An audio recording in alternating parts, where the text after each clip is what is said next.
May nagtanong nga sa atin mga kamag-anak kung ano raw yung spacing ng mga tinatanim nating mais. Ayan, shoutout kay sir.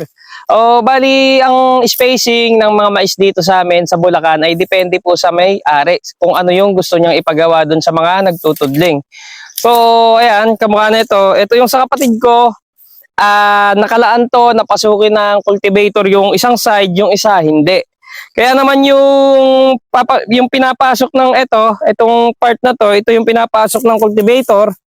Ang size nung tudling niya, itong butas na to, 32 inches. Tapos itong hindi pinapasok ng cultivator, yan, nasa 29.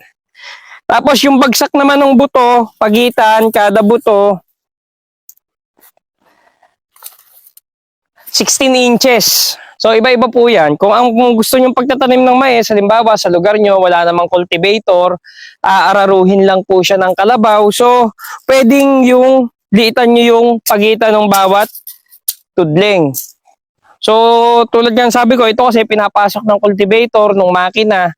Kaya yung size ng tudling, ibinabase namin sa cultivator na papasok dito.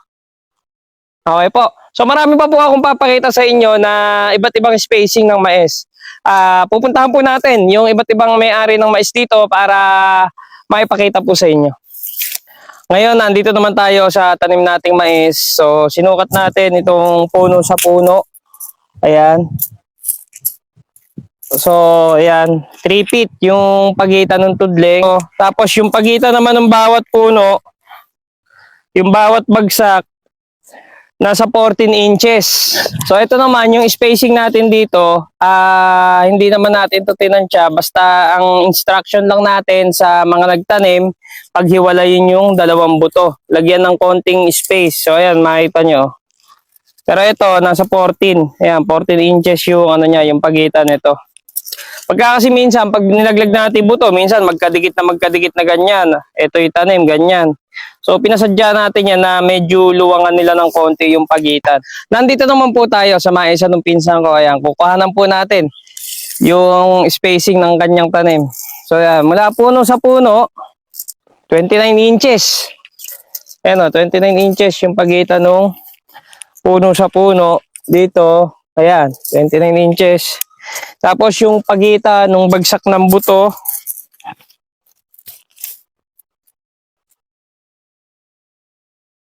yan, nasa 20. Yan. May 16 tsaka may 20 inches. Sir, nandito naman tayo sa, nakita nyo, nagtatanim sila ngayon. So ito, susukatin po natin yung spacing ng kanyang tudling. So yan, nasa 29 inches po. Tapos, ang pagitan po ng bagsak ng buto, yan, nasa 17. 16 to 17 inches po. Kada bagsak, kada isang butas, dalawang buto po yung nilalagay. So ayun mga kamag-anak, nakita nyo yung iba't ibang spacing ng iba't ibang magmamais dito sa aming lugar.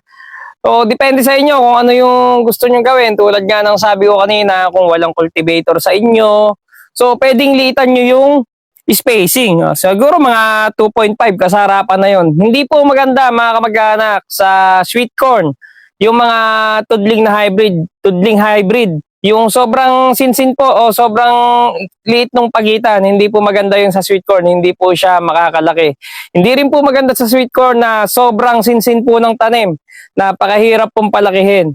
Kaya maniwala po kayo dahil experience na po namin yan dito sa aming lugar, nasubukan na po namin yan. Kaya kung makikita nyo, halos lahat po ng sinukat natin ay maluluwang po yung pagitan ng tudling at maluluwang po yung pagitan o yung bawat bagsak ng buto.